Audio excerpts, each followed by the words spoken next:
আপনি কিভাবে জিব্রাইল আলাইহিস সালামের নাম বলেন? কিভাবে উচ্চারণ করেন তার নাম? জিবরিল, জিব্রাইল, জিব্রাইল, জিব্রাইল, জিবরিল। এই ৫ ভাবে তার নাম উচ্চারণ করা হয়। আর এটা বিভিন্ন কিরাতের মাধ্যমে বর্ণনা করা হয়েছে। এখানে বারবার কি শোনা যাচ্ছে? ইল। ইল মানে আল্লাহ সুবহানাহু ওয়া তাআলা। এ নিয়ে কোনো মতপার্থক্য নেই। জিব্রা মানে বান্দা, দাস। তাহলে জিব্রাইল অর্থ আল্লাহর দাস। সুতরাং এটা হলো তার নাম এবং নামের অর্থ। রাসূল সাল্লাল্লাহু আলাইহি ওয়াসাল্লাম এবং আল্লাহ সুবহানাহু ওয়া তাআলা কিভাবে তাকে সম্বোধন করতেন? এটা আসলেই একটা মজার বিষয়। যখন আমি এই বিষয়ে গবেষণা করা শুরু করলাম, প্রথম দিন এটা দেখে খুব অবাক হলাম যে কারণ আমি বুখারী শরীফ থেকে শুরু করেছিলাম। আমি বুখারী শরীফ থেকে জিব্রাইল আলাইহিস সালাম সম্পর্কে বর্ণিত সকল হাদিস সংগ্রহ করলাম। প্রথম যে হাদিসে জিব্রাইল আলাইহিস সালামের নাম উল্লেখ আছে, রাসূল সাল্লাল্লাহু আলাইহি সাল্লাম বলেন, জিবরিল সাল্লাল্লাহু আলাইহি ওয়াসাল্লাম।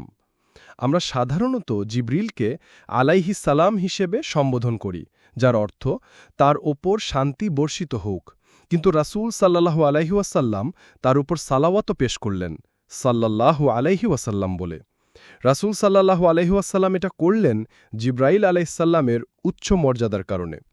আরেকটা ব্যাপার, রাসূল সাল্লাল্লাহু আলাইহি ওয়াসাল্লাম প্রায়ই তার নাম বলে তাকে সম্বোধন করতেন না। জানেন কিভাবে করতেন? তিনি বলতেন, যিনি আমার রবের নিকটে থাকেন।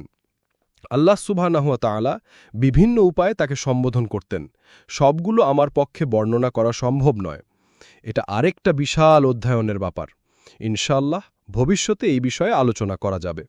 তবে সবচেয়ে কমন যে বিষয়টি আপনি পাবেন তা হল রূহ শব্দটি, আত্মা, স্পিরিট। আল্লাহ তাকে বলেন আর রূহুল কুদুস, পবিত্র আত্মা, আর রূহুল আমিন, বিশ্বাসী আত্মা, রূহানা, আমাদের আত্মা।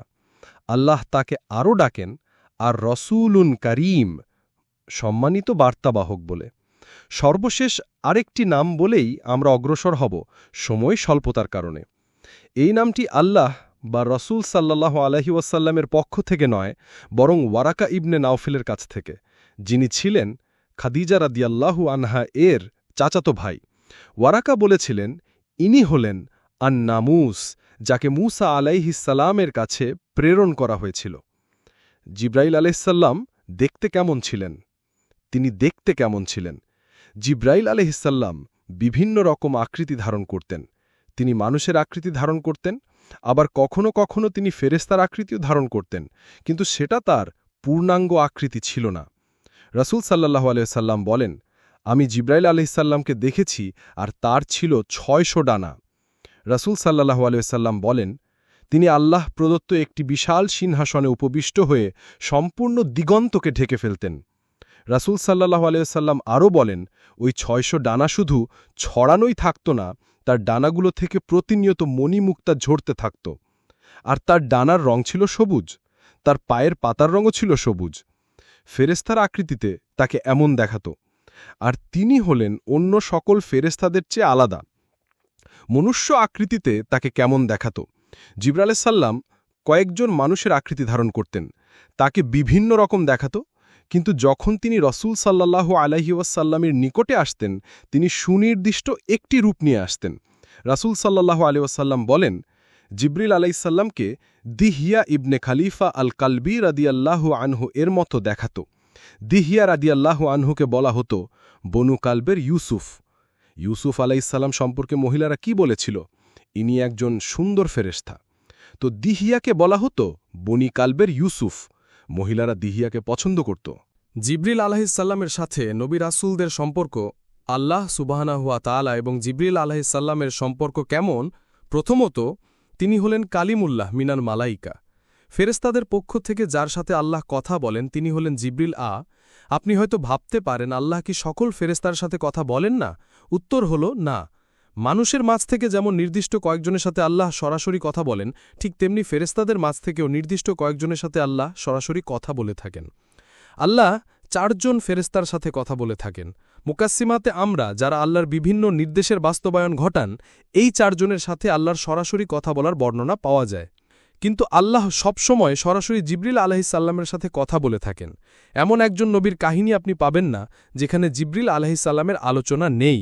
আপনি যদি কাসাসুল আম্বিয়া পড়েন, প্রত্যেক নবীর আলোচনায় কোনো না কোনোভাবে জিবরাইল আলাইহিসসাল্লামের নাম উঠে আসবেই, তার উল্লেখ থাকবেই, কারণ তাকে 1,24,000 পয়গম্বরের কাছে পাঠানো হয়েছিল। মুসনাদে ইমাম আহম্মদের একটি হাদিসে 1,24,000 নবীর কথা উল্লেখ আছে। তাদের মাঝে 350 জন ছিলেন রাসূল। তাদের প্রত্যেকের কাছে জিবরিল আলাইহিসসাল্লামকে পাঠানো হয়েছিল তাদেরকে শিক্ষা দেওয়ার জন্য, গড়ে তোলার জন্য, সমর্থন দেওয়ার জন্য, প্রতিরক্ষার জন্য। তিনি প্রথম থেকেই তাদের সাথে ছিলেন। তার আরেকটি উপাধি কি ছিল?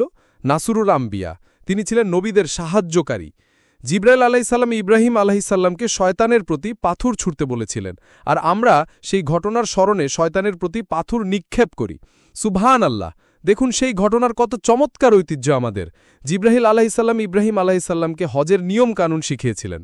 কখনো কখনো জিবরাইল আলাইহিসসালামের ভূমিকাকে স্পষ্ট রূপে উল্লেখ করা হয় না।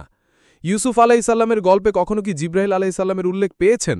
আপনি ইউসুফ আলাইহিসসালামের উপর বিশাল আলোচনা শুনতে পারেন, সেখানে হয়তো জিবরাইল আলাইহিসসালামের কথা কখনো বলা হয় না, কিন্তু তিনি সেখানে আছেন। আয়াত, যখন তিনি প্রাপ্তবয়স্ক হলেন তখন আমরা তাকে প্রজ্ঞা এবং জ্ঞান দিয়েছি। এতে ইঙ্গিত পাওয়া যায় যে তার নবুয়ত অনেক কম বয়সে শুরু হয়। আল্লাহ এবং জিবরিল আলাইহিসসালামের সাথে তার সম্পর্ক অনেক কম বয়স থেকে শুরু হয়। জিবরিল আলাইহিসসালামের সাথে হজরত ইউসুফের কখন প্রথম দেখা হয়? যখন তার ভাইরা তাকে সেই কূপে নিক্ষেপ করেছিল, আর তিনি কূপের তলায় পড়ে যাচ্ছিলেন, তখন তিনি এমন এক লোকের হাতের উপর ল্যান্ড করেন যাকে তিনি আগে কখনো দেখেননি। তিনি ছিলেন জিবরিলা। জিবরিল তাকে ধরে ফেলেন যেন ইউসুফ আলাইহিসসালাম পড়ে গিয়ে ব্যথা না পান। সুবহানাল্লাহ! চিন্তা করে দেখুন। ইবনুল কাইম এ ব্যাপারে মন্তব্য করতে গিয়ে বলেন, এই ঘটনায় নিদর্শন আছে যে কোনো সৃষ্টি আল্লাহর রজ্জু ধারণ করলে আল্লাহ অবশ্যই তাকেও ধারণ করেন। তিনি আপনাকে পড়ে যেতে দিবেন না, তিনি আপনাকে নষ্ট হয়ে যেতে দিবেন না। মাঝে মাঝে এই উল্লেখটা খুবই সূক্ষ্ম, আপনি হয়তো কোনো লক্ষণীয় উল্লেখের কথা শোনেন না। এখানে জিবরাইল আলাইহিসসালামের ভূমিকাটা খুবই তাৎপর্যপূর্ণ। ইউসুফ আলাইহিসসালাম যেন পড়ে গিয়ে ব্যথা না পান, সেজন্য আল্লাহ তাকে পাঠালেন ধরে ফেলার জন্য। কখনো কখনো বর্ণিত গল্পের নবীর সাথে নয়, বরং নবীর শত্রুদের সাথে জিবরাইল আলাইহিসসালামের উল্লেখ পাওয়া যায়। তো মুসা আলাইহিসসালামের ঘটনায় তিনি মুসা আলাইহিসসালামের সাথে বহুবার ছিলেন, কিন্তু মুসা আলাইহিসসালামের ঘটনায় আমরা জিবরাইল আলাইহিসসালামের উল্লেখের যে সহি বর্ণনা পাই তা আসলে তার শত্রু ফেরাউনের সাথে। তিরমিজি শরীফের একটি সহি হাদিসে বর্ণিত আছে, জিবরাইল আলাইহিসসালাম নবী করিম সাল্লাল্লাহু আলাইহি ওয়াসাল্লামের নিকট আসলেন এবং তাকে বললেন, ফেরাউনের মৃত্যুর দিনে যদি আপনি তাকে দেখতেন, যখন সে সমুদ্রের তলায় ডুবে মারা যাচ্ছিল, আমি গিয়ে তাকে পেলাম এবং তার মুখে কাদা নিক্ষেপ করতে লাগলাম। আমি ভয় পাচ্ছিলাম যে সে হয়তো লা ইলাহা ইল্লাল্লাহ বলে ফেলবে, আর ফলে আল্লাহ তাকে ক্ষমা করে দিবেন। কারণ আমি ভয় পাচ্ছিলাম যে সে হয়তো অনুশোচনা করে লা ইলাহা ইল্লাল্লাহ বলে ফেলবে আর আল্লাহ তাকে ক্ষমা করে দিবেন। আল্লাহ সুবহানাহু ওয়া তাআলাকে জিবরাইল আলাইহিসসালামের চেয়ে বেশি কে চেনে? জিবরাইল আলাইহিসসালাম জানেন আল্লাহ এতই দয়ালু যে এমনকি ফেরাউনের মতো পাপিষ্টেরও সুযোগ আছে, আর তিনি আশঙ্কা করছিলেন যে ফেরাউনের এক মুহূর্তের অনুশোচনা তার হয়তো সারা জিন্দিগির অপরাধ মুছে দিতে পারে। জিবরাইল আলাইহিসসালাম চিন্তিত ছিলেন যে ফেরাউনের জন্য হয়তো একটা সুযোগ তৈরি হতে পারে। এখন জিবরাইল আলাইহিসসালাম কি ফেরাউনের ভাগ্য নষ্ট করে দিলেন? না।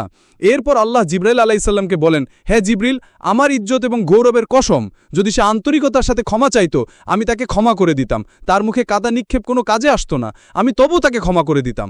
এখন দেখুন, আপনি হয়তো ভাবতে পারেন মুখে কাদা মারার কারণ কি? যখন কোনো পাপিষ্ট ব্যক্তি মারা যায়, ফেরেশতারা তার মুখে আঘাত করতে থাকে। জিবরাইল আলাইহিসসালাম ফেরাউনকে এত ঘৃণা করতেন কেন? তিনি বলেন, আমি সেদিন থেকে তাকে ঘৃণা করতাম যেদিন সে বলেছিল আমি তোমাদের শ্রেষ্ঠ প্রভু।